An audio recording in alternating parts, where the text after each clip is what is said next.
Hello दोस्तों, कैसे हैं आप लोग। उम्मीद करता हूं अच्छे ही होंगे। आप लोगों का स्वागत है आपके इस channel real story with Shubham में। एडोल्फ हिटलर, जिसे आज के समय में कोई अच्छा तो कोई बुरा बोलता है, जो दुनिया का सबसे बड़ा तानाशाह नेता बना, जिसके स्पीच से लोग आकर्षित हो जाते हैं, जिसके वजह से करोड़ों लोगों की जान गई और दुनिया को नुकसान पहुंचाने वाला वर्ल्ड वार शुरू हो गया। हिटलर का खौफ इतना था कि सिर्फ जर्मनी ही नहीं, पूरी दुनिया खौफ खाती थी।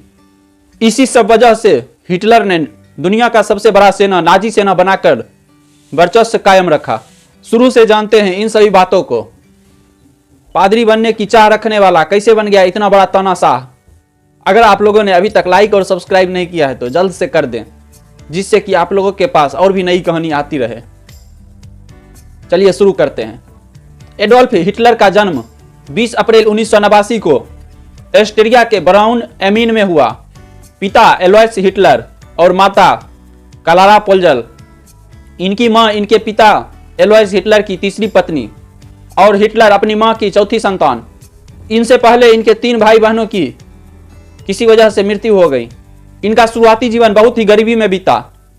इनके माता पिता बहुत ही दिक्कतें झेले और पिता के साथ हिटलर के कुछ अच्छे संबंध नहीं थे। इन्होंने अपनी बचपन की पढ़ाई बॉल्क स्कूल में किया। बचपन में ये बहुत ही धार्मिक थे, रोज चर्च जाया करते। इसी वजह से पादरी बनने की चाह रखने लगे। हिटलर ऑस्ट्रिया में रहने के बाद भी जर्मन के राष्ट्रगान गाया करते थे, क्योंकि ये बचपन से ही जर्मन के राष्ट्रवादी सोच से बहुत ही प्रभावित थे।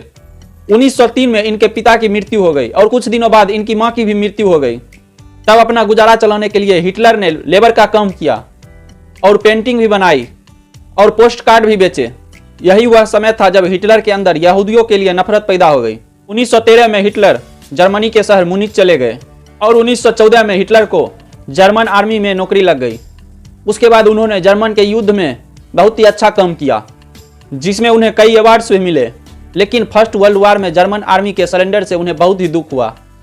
इसके लिए उन्होंने जर्मन के नेताओं को जिम्मेदार समझा। तब इन्होंने भी पॉलिटिक्स में आने का निर्णय लिया। 1919 में डीएपी पार्टी ज्वाइन की, जो कि जर्मन वर्कर्स के लिए था। इस पार्टी के कार्यकर्ता यहूदियों के कट्टर विरोधी थे। आगे चलकर डीएपी पार्टी का नाम बदलकर नाजी कर दिया गया और हिटलर यहूदियों के अगेंस्ट भाषण देकर अपने लोगों के चहेते बन गए।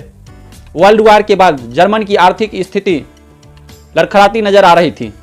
उसको सुधारने की बात करके लोगों में लोकप्रिय हो रहे थे। इसी सब को देखते हुए 1921 में उन्हें नाजी पार्टी का चेयरमैन बना दिया गया। उसके बाद 1923 में हिटलर ने वहां के सरकार को गिराने का प्रयास किया, लेकिन कुछ भी हाथ नहीं लगा और 1924 में हिटलर को 5 साल की सजा सुनाई गई, परंतु उन्हें 13 महीने ही जेल में रखा गया। जेल में ही इन्होंने मीन काम्फ नाम का एक किताब लिखा। जेल से निकलने के बाद हिटलर 1929 में देश की इकोनॉमी को ठीक करने का वादा कर दिए और इसी वजह से फिर से वो लोगों के चहेते बनने लगे। 1932 में हिटलर ने राष्ट्रपति का चुनाव लड़ा, जिसमें उन्हें हार का सामना करना पड़ा, लेकिन 1933 में जर्मन के चांसलर का चुनाव जीत गए। उसके बाद उन्हें फुल पावर आ गई। कुछ दिनों बाद वहां के राष्ट्रपति की मृत्यु हो गई। उसी वक्त हिटलर ने खुद को राष्ट्रपति घोषित कर दिया। सबसे पहले उन्होंने सोशल डेमोक्रेटिक पार्टी को बैन किया। हिटलर ने अपने सैनिकों का ताकत बढ़ाने के ऊपर काम किया। इन्हें लग गया कि हम पावरफुल हो चुके हैं। तभी 1939 में इन्होंने पड़ोसी देशों से युद्ध शुरू कर दिया और इसी तरह से दूसरा विश्व युद्ध शुरू हो गया, जिसमें कुल 30 देशों ने हिस्सा लिया और इसमें करोड़ों लोगों की जान गई।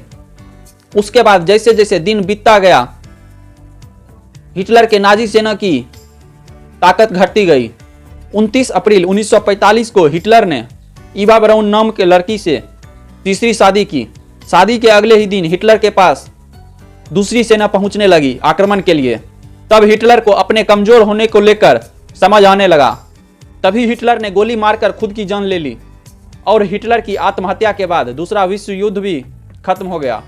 हिटलर को पूरी दुनिया बुरी मानती है, लेकिन हम इंडियंस को उन्हें बुरा नहीं मानना चाहिए, क्योंकि जब हमारे भारत को अंग्रेजों ने गुलाम बना लिया, तब नेताजी सुभाष चंद्र बोस मदद के लिए हिटलर के पास गए और इन्होंने भी खुलकर मदद किया। तो चलिए आज हम लोग जाने हिटलर के बारे में। अब हम लोग अगली कहानी में मिलते हैं।